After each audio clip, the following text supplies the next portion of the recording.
Arestado na ang suspect sa pagpatay nitong Biyernes sa isang balikbayan sa Antipolo. Ang biktima na step-aunt o kapatid ng madrasa ng aktresa si Colleen Garcia, nakasagutan umano ng suspect. Umamin sa krimen ang suspect na eksklusibong nakapanayam ng GMA Integrated News. At nakatutok si Salima Refran.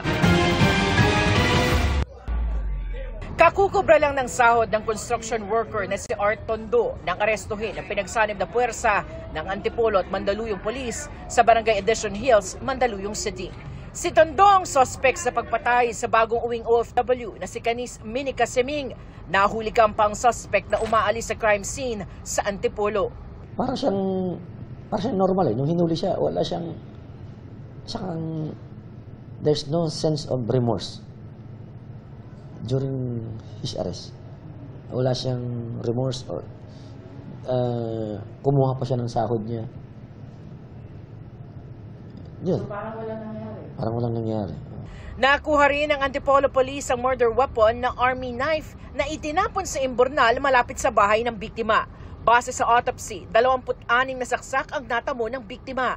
The number of stab wounds will be an indicator na, or mag-fit siya doon sa ating ipapile na complaint na murder. 26 na stab wounds. Talagang karumal-dumal yan. Yung degree ng pagpatay is malala. Hawak na si Tondo ng Antipolo Police para sa inquest. Isa sa ilalim rin siya sa dagdag na DNA at drug test. Sa mga kamag-anak po na nasabi ko na kapatid niya po, kila ma'am sa kay sir, patawarin niyo po ako.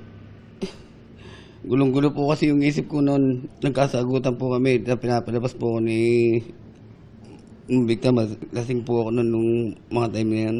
Nakahinga naman na maluwag ang pamilya ni Seming na step-aunt ng aktres na si Colleen Garcia. Masaya naman po kami na nakuha namin kagad yung hindi pa hustisya kundi yung pag-action ng mga media at saka ng police, because at least nakuha na namin yung suspect. Medyo hindi pa namin alam kung ano talaga mga detalye. Pero kami sa ngayon nagpapasalamat sa lahat. Para sa GMA Integrated News, Salima Refran, Katutok, 24 Oras.